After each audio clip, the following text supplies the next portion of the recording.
Good morning, everybody. We're a day late, but we're here. Keith Engle for TGI Sports Talks.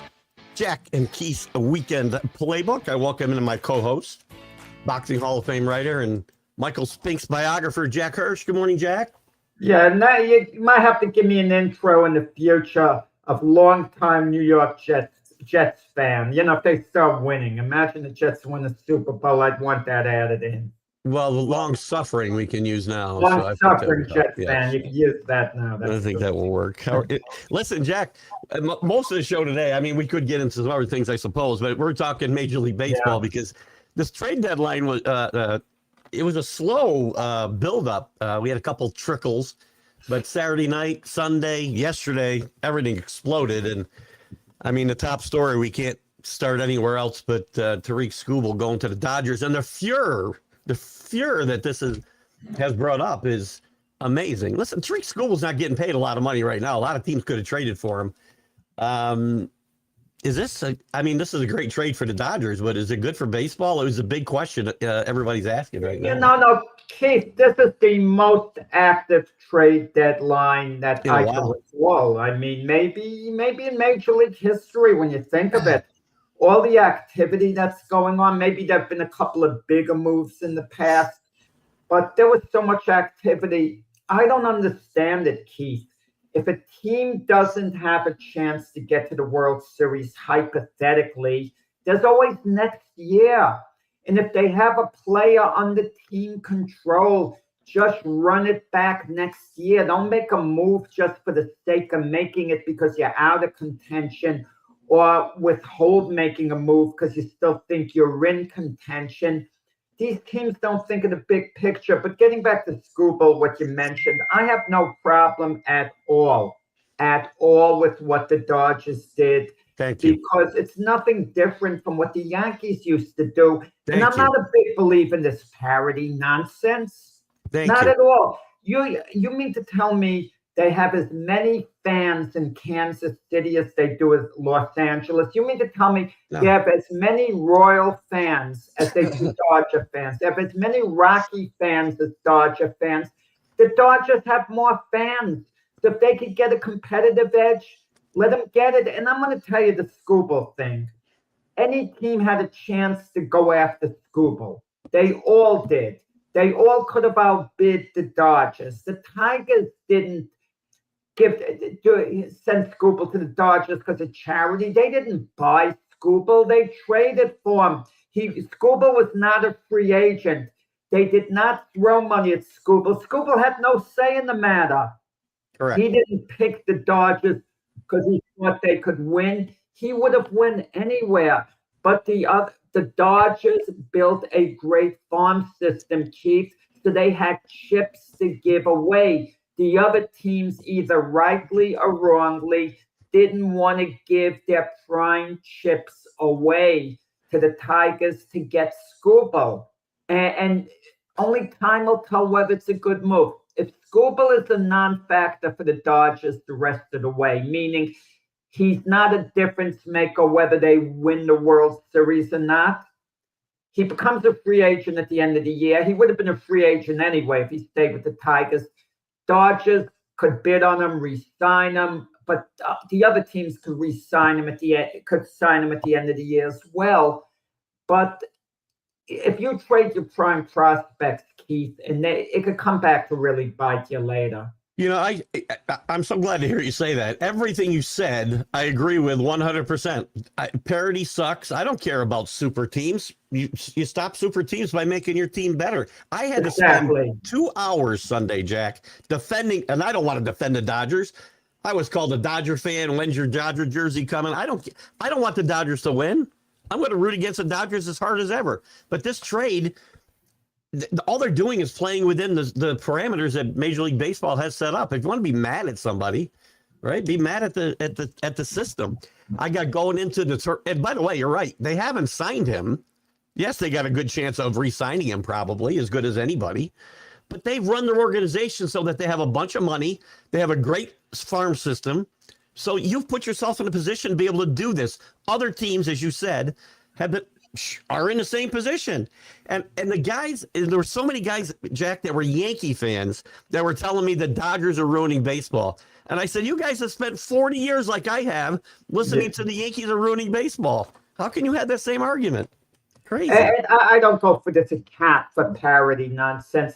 The Dodgers are doing it the right way. Eventually, it's going to catch up to the Dodgers. Exactly. I mean, Mookie Betts is already aging, career-wise.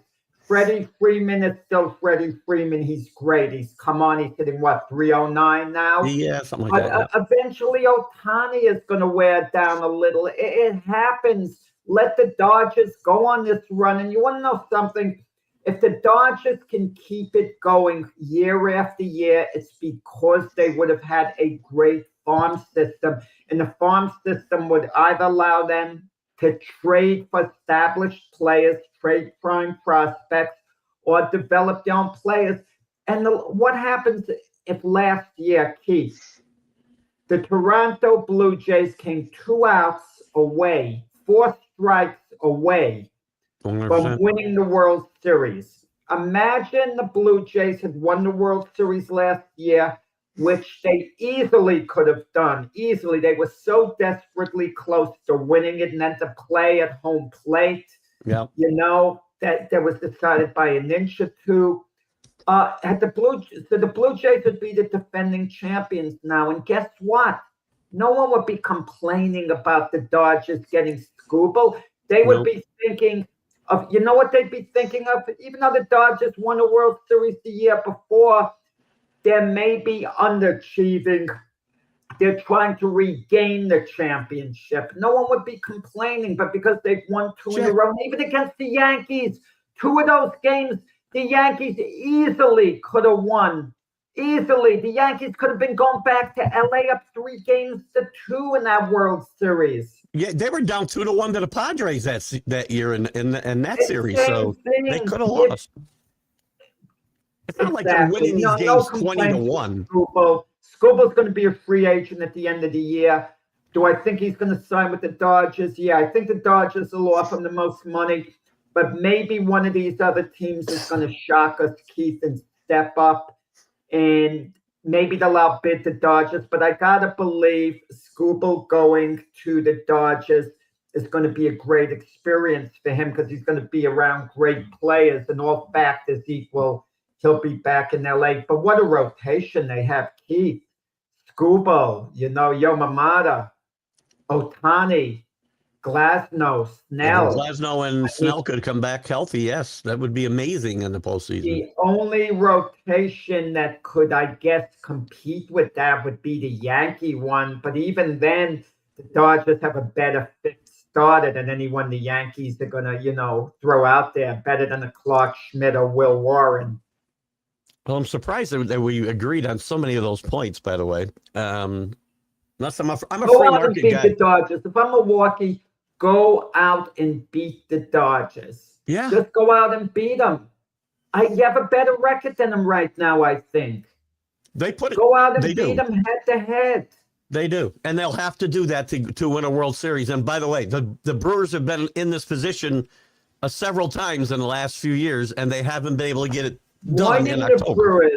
The one move the Brewers should have made.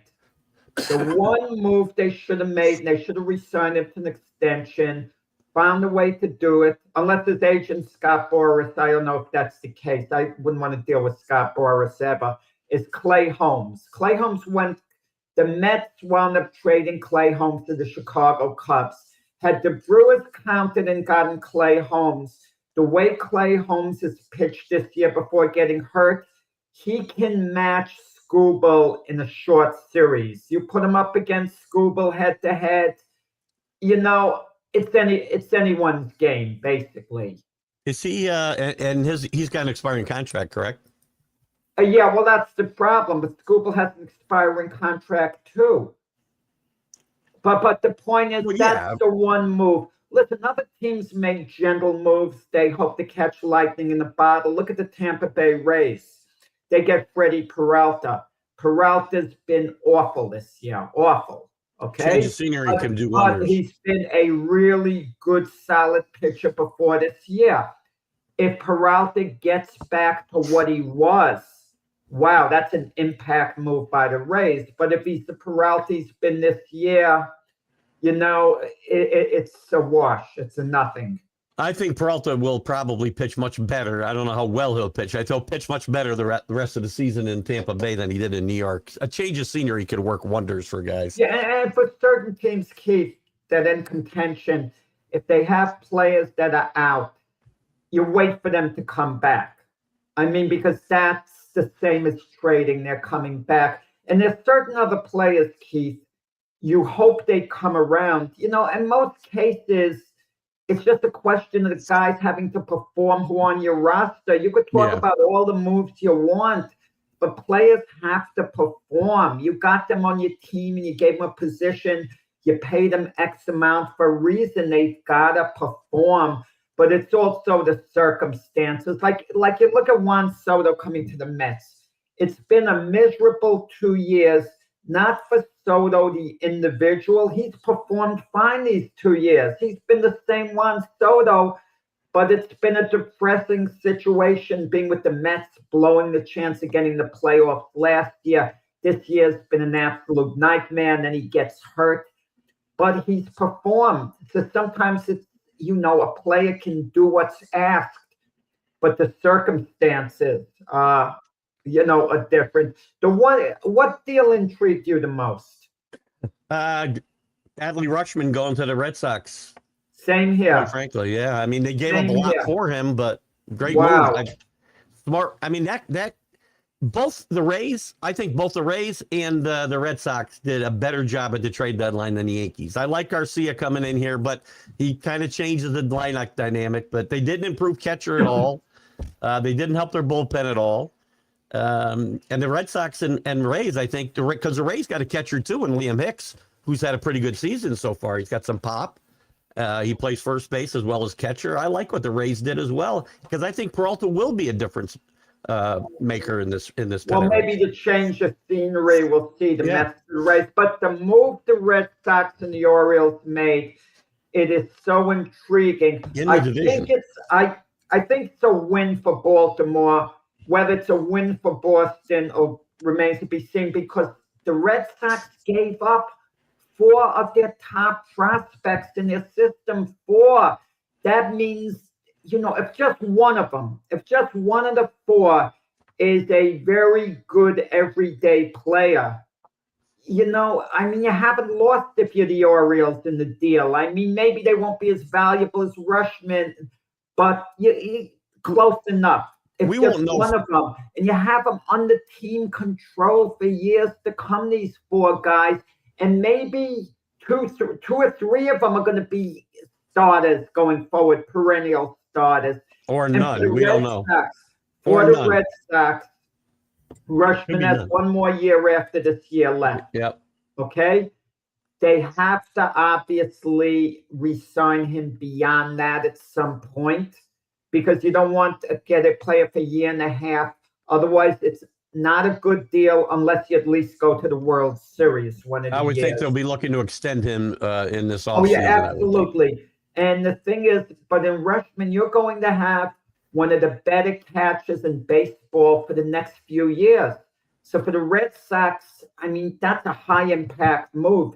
You gave up some excellent prospects, but if Rutschman could continue to be what he is for years to come, you can't lose on a deal like that. Little surprising they would trade him to an interdivision rival where you're going to have to see him, 20 times a year for the next 10 years. Well, wait, but I could say the same thing. I'm surprised the Red Sox would trade off their better prospects to an interdivision rival. No, that's fair. Keith, that never scares me. I think it's complete nonsense rival within the division, because you want to know something in baseball with the wild card. Even if your rival beats you out in the standings, as long as you play well, you'll be in the playoffs, and and then you mix and match. Well, with the schedules more balanced than they were years and years ago, I think you're probably right. You don't play, 2/3 of your games in the division anymore. But the Cubs, like I mentioned, getting play home, Kevin Gausman, they fortified their starting rotation. They're in second place. They probably won't catch the Brewers, even though you can never tell. And the Cubs send a little bit of a message that they could be a factor in the playoffs. The Dodgers are the clear favorite. Everyone is focused on them. And the Phillies getting Luis Arraez. Well, the Phillies, I wanted to bring up the Phillies because this is that's a bold move because now they've got to realign, their whole offense. Defense. I'm sorry, they got to put Harper back in the outfield where he hasn't played in like 3 years. He became a pretty good defensive first baseman. So does it hurt? It helps their offense a lot. Arraez is a really good hitter, and Harper's still a really good player as well. But they got to play him at first base. There's no place else to play him. You can't play Schwarber in the field. So the Phillies, I don't know if it's desperation or brilliance. I have no idea yet. Yeah, I mean, but we don't put a premium on defense. I mean, like the Yankees, they picked up a big bat in Luis Garcia from the Washington Nationals, but he never walks. He hardly ever walks, and he's not good defensively. But he's an impact hitter, high impact hitter. He hit a home run yesterday. He's already starting to become a favorite of the Yankee fans. Under normal conditions, good way to do it. You could DH him, but Stanton is coming back, and that's the albatross in the room. Now, it's easy to say, oh, man, I don't want Stanton back if Garcia's hitting. Let Garcia be the DH. Stanton's not going to play. If this lineup hits and stays healthy, he's not going to play. Stanton is first eligible to play, come back. He's not going to be on the bench in the beginning. He's going to have to play the outfield. They're going to put him in the lineup, and if Stanton is hitting right off the bat, he stays in the lineup. They're not going to take him out. He becomes a fixture if he's hitting. But what do you do with Garcia if Stanton is hitting in the DH role? You got no choice but to bench him because you're not benching Ben Rice, and they're not going to play Rice at catcher. They've made that pretty obvious. So, I think Stanton's going to be the odd guy out here. The problem with playing Ben Rice at catcher, he's so there. Even if you could get away with him defensively at catcher, it might affect his hitting. Exactly. That's the problem because the way I'm tapping a catch and the Yankees, the move they made, Anthony Volpe and Juan Dominguez are sent down to AAA, but they'll be back in September, I would They think. will be. And I think, again, bringing up Lombardo, I think, was probably part of their trade deadline strategy, right? That's in their mind, another upgrade. We'll see. It remains to be seen if he will be. Is it really an upgrade? It's not an upgrade right now. I'm going to tell you why. Let me explain. Lombard is excellent defensively, excellent. Okay, but he doesn't hit that much. Volpe was very good defensively since he came back. Say what you want about him. He was good. He's been good defensively. He had his issues last year year. I'm talking about this year, Keith. This year. He's been good coming back. He's been okay. He's been okay. Okay. So how about we agree on that? He's been okay. Yeah. He certainly hasn't been a liability. That's for sure. And he's better than he was last year because the pressure got to him. He hasn't been a disaster with the bat. So you hope he comes around, but I understand the move. Look, they're going to call him up later on. So as much as this hurts his pride and it hurts Dominguez's pride, I'll sit him down and I'll say, guys, you're going to be down there for 4 more weeks. You're going to be back in 4 weeks. You're coming back. And while they're in the minors, I would check in with them. If I'm the GM, Cashman, call just to see how you're doing. Get ready because you're coming back to the team September 1st. And that motivates the play a lot. You're back in the minors, but you're coming back to the big ballpark, sooner rather than later. Yeah, I think this move was made for a couple of reasons. To get those guys out of the heat of the pennant race, I think, a little bit, and give them a chance to reset. And also maybe see if they can catch lightning in a bottle with Lombardo, because he's the future and it energizes the fan base, and we'll see if it energizes Yeah, the but he doesn't clubhouse. have a big bat. He doesn't have it's not like you're getting someone who's going to be that productive offensively. He might be okay, but he's hit pretty well the last 2 months in AAA. But the problem is, every time he's moved a level, he's struggled out of the gate. So that's a concern. He's probably going to get off to a slow start. let me ask you this: have the Yankees given up on Volpe? I Are might. you, If do you yeah, think do you think he still fits into their future plans? Are the Yankees maybe thinking of next season Lombard yes, at either short or second and Volpe? Volpe yeah, I and keep saying Lombard that. second and Well, short, however they do it. I think that I would not be surprised to see Volpe traded in the offseason. I would have been surprised to see Volpe part of a trade yesterday if the Yankees could have put together a big trade. If they really wanted to trade him enough, I think they would have did a deadline. I think he would have had value for certain. Yeah, but you're not just going to. Yeah, but I don't think I would be shocked if his name wasn't mentioned a lot the last week or so. But they couldn't come up with the right trade. But if you called the team before the trade deadline and told them Volpe and Dominguez, and you added something onto Volpe and Dominguez, that's a very attractive package. Depending on what you were going to trade. Exactly. It depends on who you're trading with, how attractive that is, right? And what their needs are and what they have to offer you. If you added a guy like Caballero, Dominguez, Volpe, the three of them, because if you're bringing Lombard up, you have your shortstop, you have McMahon and Rosario at third base. You still have Chaz at second. You set your lineup. They like Caballero a lot, though. They like him a lot. But I get it. Well, I'm talking about he's valuable. I'm talking about if they could have pulled off a major move. Okay, but you know what I like about Brian Cashman, and I like this a lot. Any deal he makes, they have to have team control for more than the last couple of months. And that's important. The closest he came to a short-term deal was Juan Soto, who was here for a full year. But part of it was a gamble that Juan Soto would help the Yankees a lot for the year, which he did. They went to the World Series. He helped them tremendously. And number two, he would like it here so much that he would remain a Yankee. It was worth the gamble. Now, Keith, so, and I know you're edging the comment, and I'll listen to it, but I just want to give an example of a team that didn't make a deal similar. The Angels with Ohtani. They knew their best chance of retaining Ohtani was to never let him go, let him finish the year as an Angel and hope he re-signed, as a free agent. But it didn't happen. Yeah, what I wanted to comment on was I've been very hard on Brian Cashman, as you know, as well as Aaron Boone, but I will say this about Brian Cashman.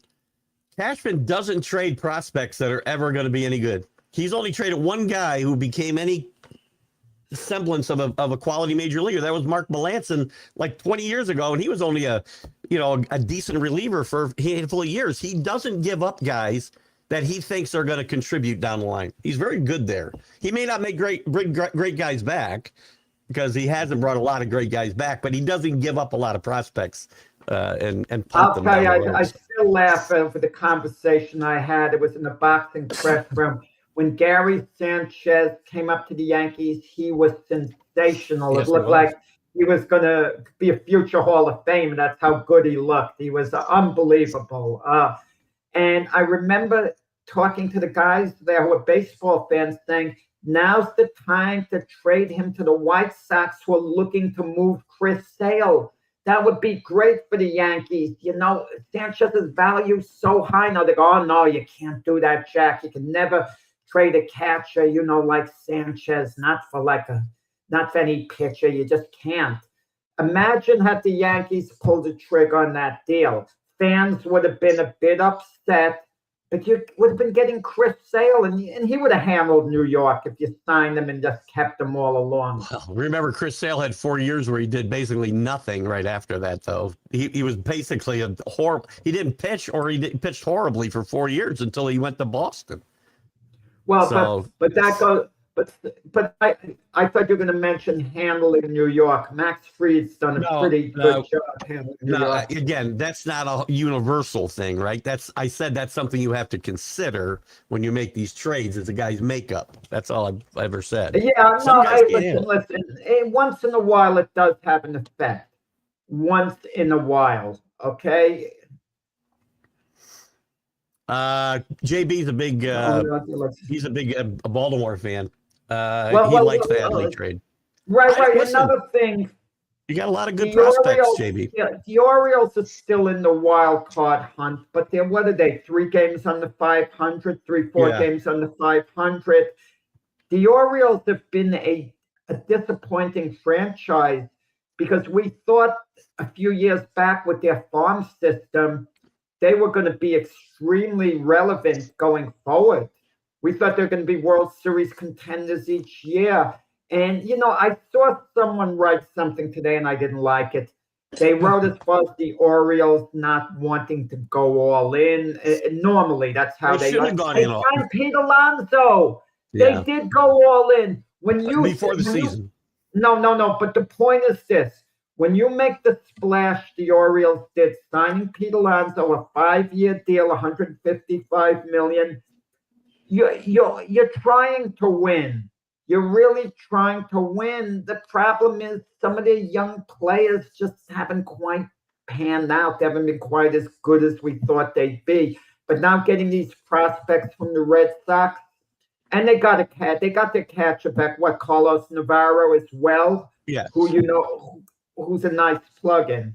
Yeah, and Rushman's been hurt a bit too. So I still like the trade for I'd like to trade for both teams. I think, assuming one of those prospects works out, I think they made a good trade. I don't know if those prospects are really outstanding prospects, virtual can't miss guys, if there's such a thing, then I don't quite like the deal. I don't. But if Rushman, if I'm from the Red Sox perspective, but of course, if Rushman makes a big impact and they re-sign him to an extension, and he's their catcher for years to come and producing well, then you can't argue about the deal. Then it's a good deal, it turns out. It'll probably be a win-win for both teams. That would be my guess when all is said and done. I think some of these teams were very smart, not all of them, very smart in the fact that they didn't go all in this year, even though they were only, 2 or 3 games out of the wild card. They weren't fooling themselves thinking I can get to the World Series if I make this move or give up this prospect. I like what I like what the Orioles did. I like what the Cardinals did. I like what the Nationals did. I like what a lot of these teams that are on the fringe still made moves for later on, because it doesn't mean they can't compete this year, but it's ridiculous to give up prospects for borderline guys that are not going to put you over the top this year. They might get you in the playoffs, but you're not going to win a series anyway. Yeah, but for certain, no, but it counts for something, making the playoffs, even if you get eliminated. You point to your fan base, your fan base says, okay, we got in the playoffs. Look, most fan bases don't expect their team to win the World Series. Let's be honest about it. Most fan bases don't expect to win the World Series. They want to be in the mix. They want to have a chance.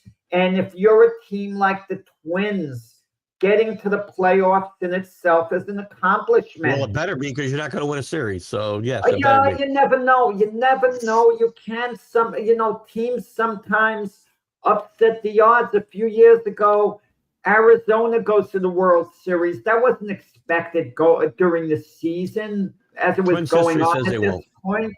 It happens. One team upsets the other team. It happens in sports. Things bounce the right way. Look, even to detour to basketball, the Knicks are the NBA champions. If OKC had beaten San Antonio, what would have been? Everything kind of bounced the right way in a sense. And they earned it, of course, with their play on the court.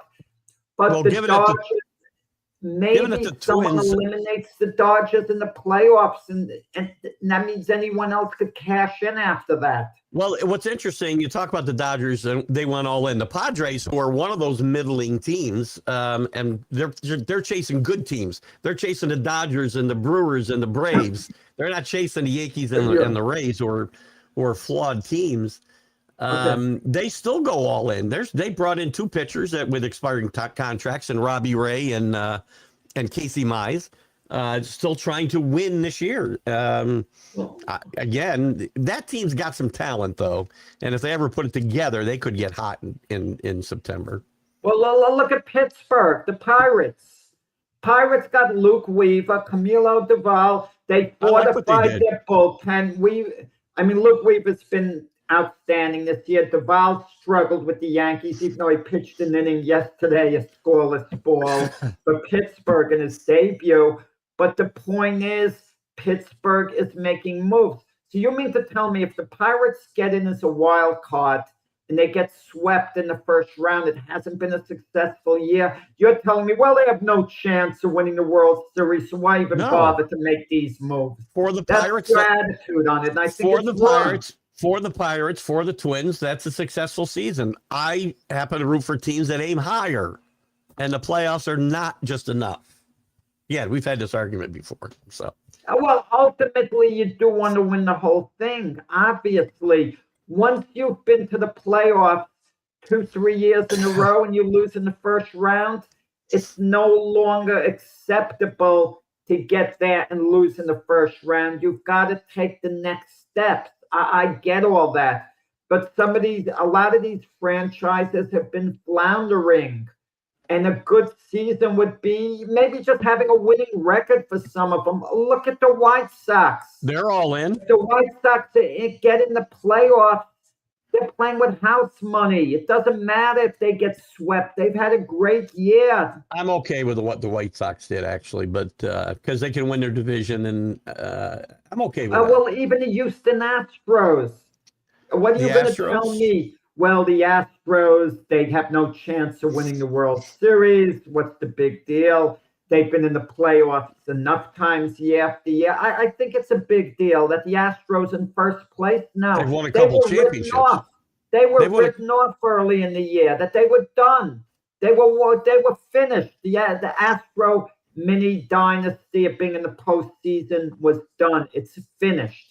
And look at them now. They got back in first place. You might say, oh, very weak division. The other team's under 500. Who cares? The Astros, and I've been a big proponent of the Astros up until this year. The Astros being in contention is only because the American League is so bad. That's it. Rangers, the same thing. Rangers didn't fool themselves. Rangers tried to trade Jacob deGrom yesterday. They're smart. They were trying to move guys. Keith, your New England Patriots lost to the Giants, the 9-7 New York Giants in the Super Bowl. They were 9-7, one of those Super Bowl winning seasons. The other year they were 10-6, 9-7. Does anyone give a darn? Are you going to say, Giants weren't that good a team? They were 9-7. They got lucky. No one gives a darn at the end. It's what you do in the playoffs. I agree. A team can win 104 games in the regular season. They get lost in the playoffs. You're going to be the first one complaining. But if a team wins 87 games and marches through the playoffs and wins the World Series, that's all that matters. You play to what. That happens very rarely. Standings. That happens very rarely. And by the way, to use your own argument, that 17-1 season was not a success. It was a failure because they lost the one game that mattered. So there you go. Great example for me. Thank you. No, I don't look at it that way. I look at it as a colossal, that one of the biggest disappointments in NFL history to lose at the end the way they did. Disappointment. But, in the season, obviously, it was a devastating way to end the season. But the way they played, the season was an abject I won't failure. say the season was a disappointment. I would say, how it ended was a devastating You play to win championships, Jack. Here's the reason. That's why the Jets don't win. That's why a lot of these teams in Major League Baseball don't win, because their goal is not the ultimate goal. Their goal is just to survive, and let's make the playoffs every couple of years, keep our fan base happy, make them think we're trying to win. Listen, it's to be in the mix.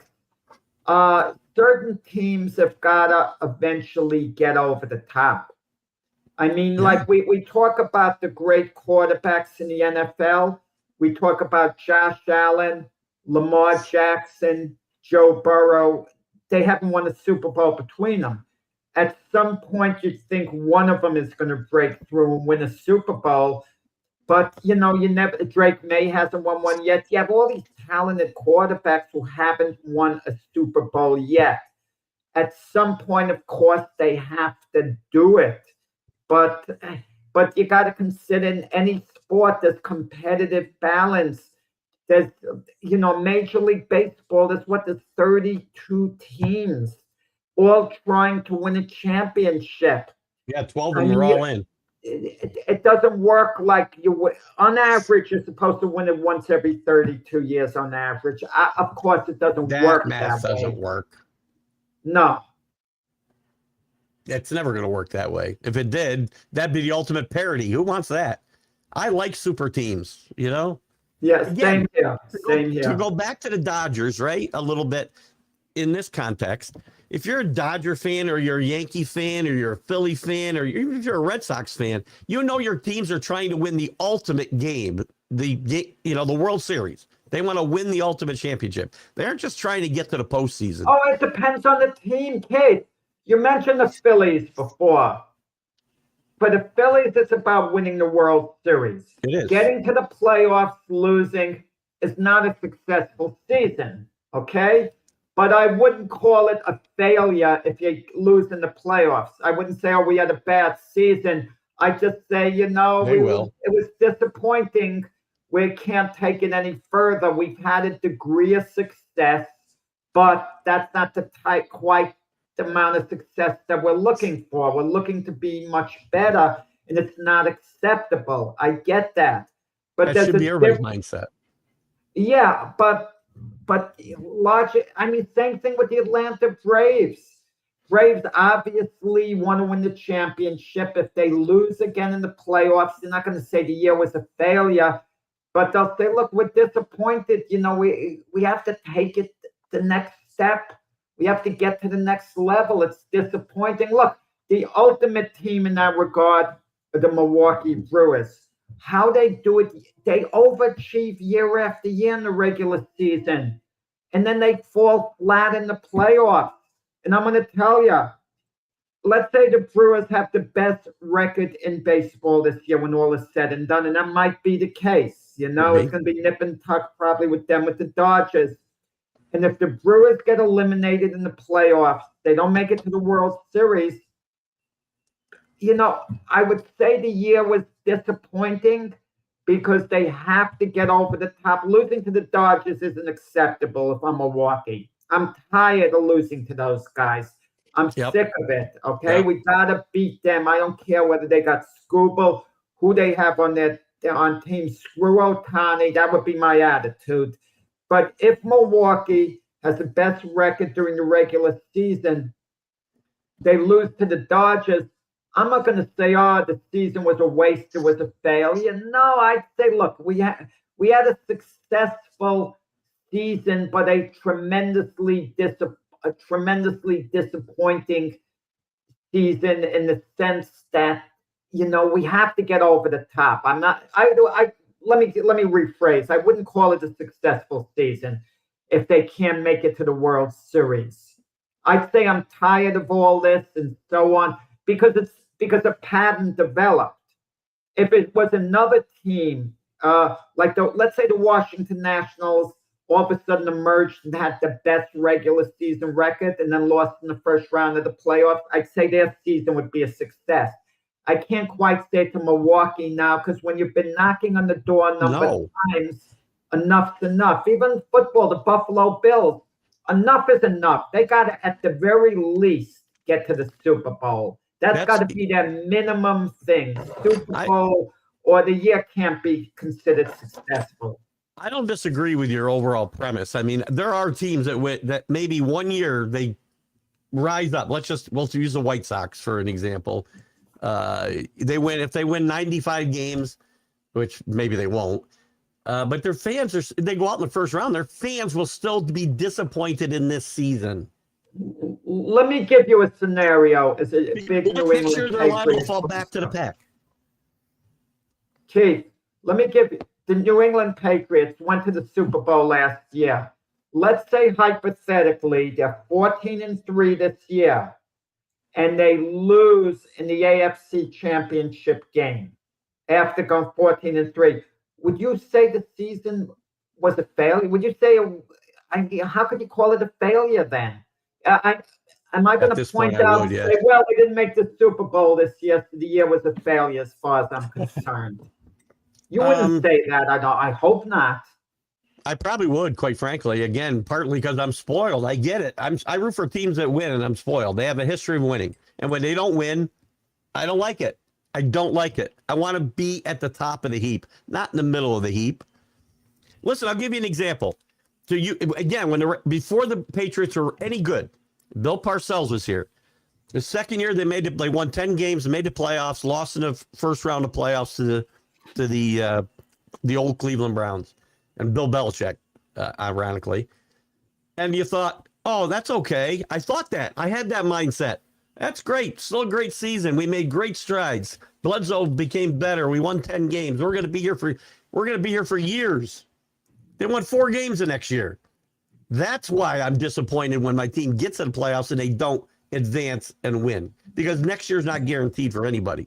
No, it's not guaranteed for anyone, but certain franchises, you see the type of players they have, and you know they're absolutely going to be in the mix. I mean, you kind of know it because they're like a little too talented. Like in football, the LA Rams. I mean, the Rams aren't going to have a losing record. Worst case scenario, the Rams will be in the mix. And maybe that would be a big disappointment if they didn't make the playoffs and they were 9-8. That would be better than that. But that's a major disappointment. But conversely, if the Jets go 7-10, the Jet fan base will say, hey, we're showing progress. We were better, this or that. It wouldn't be considered a bad season. Let me give you a different example to go against your argument, because and let's use the Yankees. You brought up the Brewers, right? And they need to get over the top. You brought up the Bills. They need to get over the top.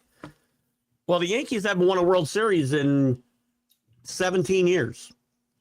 They're there. They're in contention every year. And you tell me I should be happy with that. I'm not happy with that. And I'm not going to be happy with that. As a franchise, you should. Because when you look at the majority of franchises, you just said the Brewers and Bills fans. Not many in the mix yet. Yeah, no. If I'm the Yankees and I don't go to the World Series this year, it's a disappointing season. I'm disappointed because going into the season, I predicted the Yankees would get to the World Series. I thought they'd lose to the Dodgers again there, but I predicted the Yankees would get to the World Series. Now, if they don't, I'm disappointed, but I'm going to tell you this. If Judge isn't back, let's say Bellinger wasn't back, one of the starting pitchers was out, I would tell myself I'm disappointed, but I understand. Injuries, I get it, are an excuse to make, but it's also something that's very valid as well, in certain situations why a team doesn't advance. I mean, and that's any sport. Look, if Jalen Brunson went down with an injury, Knicks don't beat the Spurs. Let's be honest about it. They don't without Jalen Brunson. Maybe they could compete otherwise. Maybe they could have won a couple of games, but they're not going to beat the Spurs. And, in certain quarterbacks we're talking about. I mean, if Drake May goes down and you have, who's your backup? Is it Tommy DeVito there? Who's your primary backup? Kind of Tommy DeVito right now. Tommy DeVito's the starter. New England can still have a winning record with Tommy DeVito. They won't win the playoffs. But they're not going to get to the Super Bowl. No. He's not going to win your games. He's not Drake May. I mean, it's just what it is. I get what you're saying, Keith. A lot of times it's a circumstance. My fear with the Yankees is, yeah, when all's said and done, they'll be in the playoffs. They're struggling bad. I don't want to say struggling badly. They're treading water kind of right now. They're so. Boston has been incredible. This Boston team, they've lost 2 games in 3.5 weeks or something. That's ridiculous. Right. They've been ridiculously good, and I don't see it continuing for close to 2 more months. It's not that they won't still be winning, but not at this ridiculous pace. Nothing like it. No one keeps it up like this. I mean, they're going to pass the Reds. They're going to pass the Yankees though at this rate, though. They'll pass everyone at this rate. I mean, what the heck?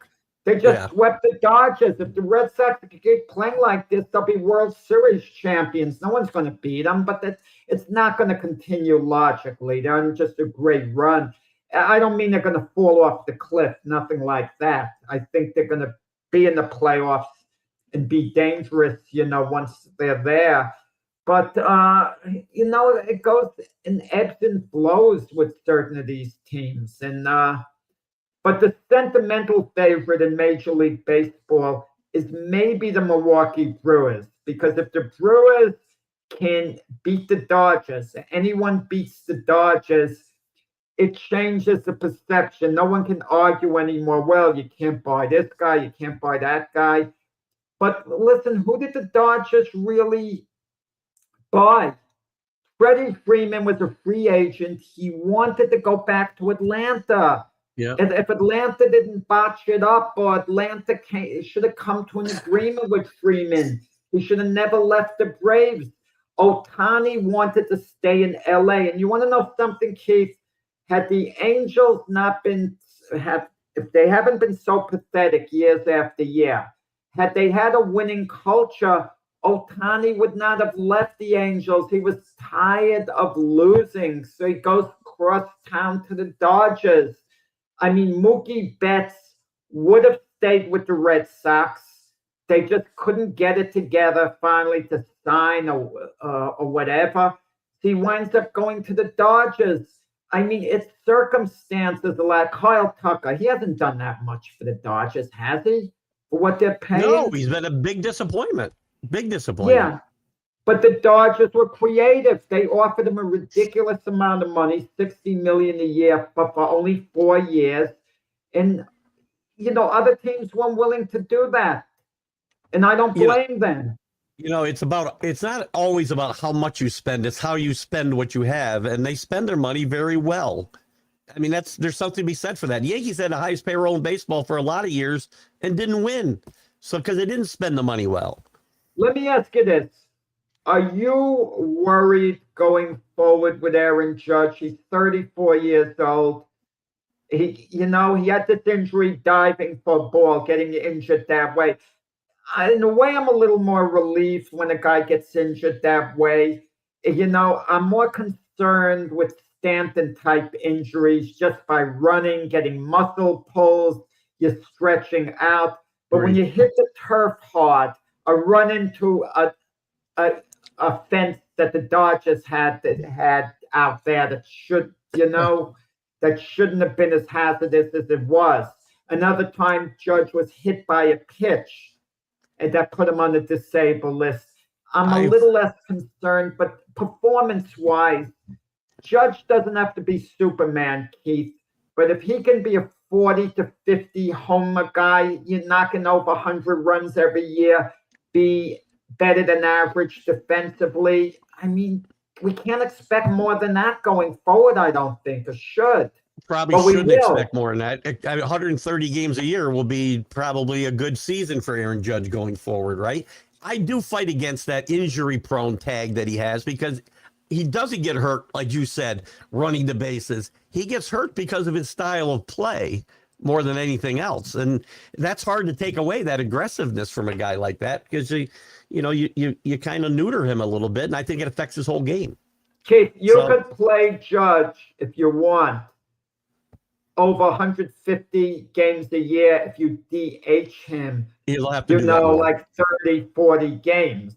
That's why I hate when one player clogs up the DH spot.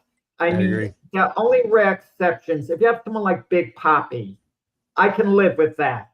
That would Edgar be the Martinez. only exception. Edgar Martinez is Edgar another guy. Martinez. Yeah. I can kind of live with that. Okay, everyone knows it's their slot. Those guys are great. But even those guys, once in a while, I'd maybe want to put them on the field if they can handle it, once in a while. Even if it's once a week or something. But the DH slot, I'd love for it to be left open for Judge, in the future. I agree 100%, and that's another reason that they have to find a way to get. He would be clogging the roster. Spot up Aaron Judge, but he's that rare exception, like the Big Papi and Edgar Martinez. Agreed, but he's not as good as those guys. Not anymore. He was. He's not. He hasn't held up. As we were talking about Stanton. Oh, Stanton. Oh no, you're right. Clogging up the spot. The problem with Stanton is this. When you're paying a guy that much money and he's under contract like that, you don't just send him away unless he can produce. Stanton produces more than not. That's he's the never thing on the about field. Jack, he's never on the field. But when he's on the DL list, whatever, he's not playing anyway. You don't have that problem with getting in the lineup. That's true. But if Stanton, if he comes back, if he's hitting, he's in the lineup. If he's not, he's not. As far as moving on from him, I believe, correct me if I'm wrong, the Yankees have him on the contract for 2 more years, but they could buy him out after next year. I think you told me for $10 million. I would consider that, meaning he'll be back with the Yankees next year, probably. Even though Cashman might be thinking, look, it's 2 years. Maybe we eat his contract. The Judge could DH more. I don't know. But my guess is he'll be back next year. And with 1 year left on his deal, the Yankees will move on from him because then they'd have to pay him $25 million, an extra $15 million.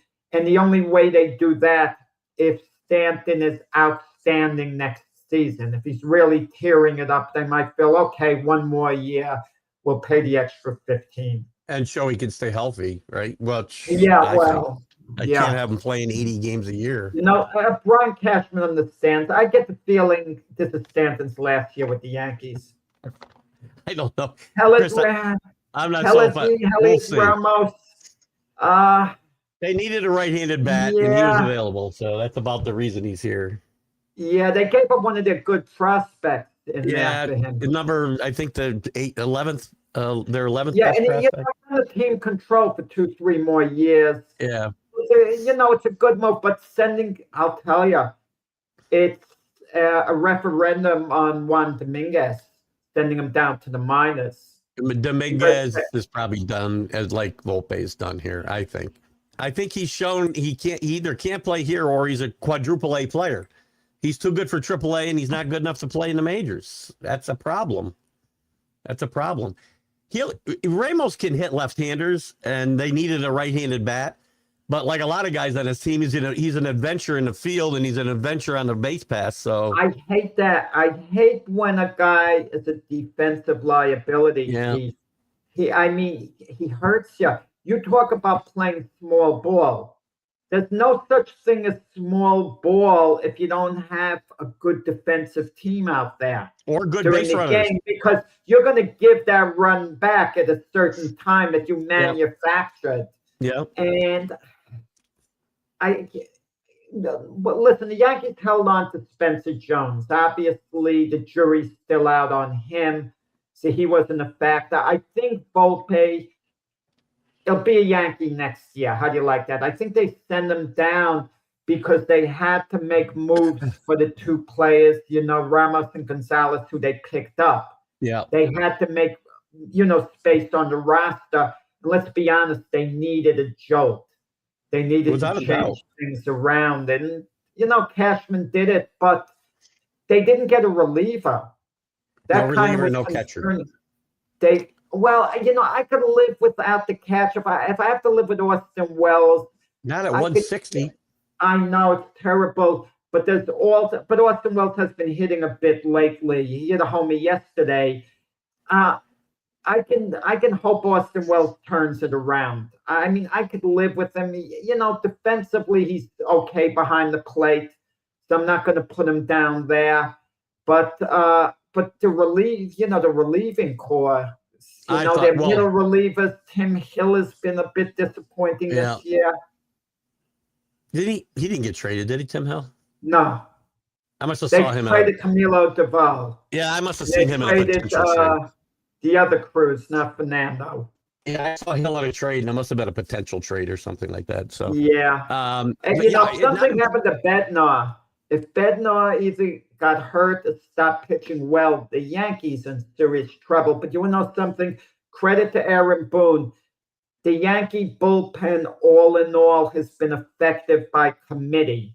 I think he's done a really good job handling the pitching staff, Aaron Boone. I think his problem is, and he became exasperated by it, the darn team just wasn't hitting. He's sick of it finally, sick of it. Now, Cashman did try to improve that bullpen, by the way, because he offered Will Warren to the Padres for one of their relief pitchers, Morjan, I think the name is. No, Morjan, Adrian Morjan, who's been very effective this year, but the Padres said no, they don't want him. Well, you know what the Yankees are going to do if they make the playoffs, or even if they don't go forward down the stretch. When Carlos Rodon comes back, they're going to have, their staff, obviously, their big three in no particular order: Free, Cole, Schlitter, Rondon, the fourth starter. The fifth starter is either going to be Will Warren or Clark Schmidt. Yeah. So one of them is going to go to the bullpen as a long middle reliever. They have Yarbrough as well. So they're going to use. So they might be okay if Bednar could continue to be effective as a closer. I think the Yankees can eke it out, live with these guys, and get by. But it would have been good to get another arm in there. I'm glad you mentioned Clark. I'm glad you mentioned Clark Schmidt. He's a bit of a wild card here. He's coming back from over a year off, and if he can be effective in September and into the playoffs, he could be a big factor for the Yankees. Well, he's not going to start in the playoffs. Your first four. Yeah, you're going to have four starters. Yeah, and Rondon is a pretty good fourth starter. Like if you take every team's pitching staff, their five starters, and you put your number one for the Yankees against any team's number one, you can match up nicely if the Yankees. Any team's number two against your number two, you match up nicely. Any team's number three against your number three, you match up nicely. Any number four, you match up nicely. Any team's number five to yours is so. That's a crapshoot for anybody today. Yeah, once you get to your fifth starter, Got the Dodgers, who if they get healthy, they got like 8 starters. So when you get guys like Glasnow, Snell as your fifth starter, give me a break. I mean, those guys could be aces, on some other team's staff. I agree. Well, it was an interesting trade deadline. There was a lot of movement, and some big names end up getting moved. So I don't think it was a boring day yesterday, or a boring weekend even. So no, man, we talked an hour at the trade deadline. We talked the whole show there. Yeah, the NBA can wait. The schedule's going to be out in about a week and a half, and who cares what the schedule says? I mean, it's baseball in the NFL right now. That's all we got. NFL, we're coming out of training camp. Yeah, and NFL we can talk. Game, yeah, and we get the WNBA meltdown to watch them count down to going out of business the way they're running their show over there. So. Oh yeah, Kelsey Plum got traded. Oh jeez, really. All right, Jack. Listen, everybody. Jack, thank you. Everybody, thank you for tuning in this morning. Sorry we were a day late, but it worked out all right because we had all these trades to talk about that we wouldn't have had. So yeah, I don't know that. Yeah, day late. I hope we didn't lose much audience because of it. We'll be back Friday and at 8 a.m. So tune in then, and I'll see you guys tomorrow at Wednesday. Hopefully with the return of the college football huddle at 7:00. If I'm able to do that in my prep at the same time, we'll see how that goes. Everybody have a great weekend. Jack, thank you. Bye-bye. Thanks.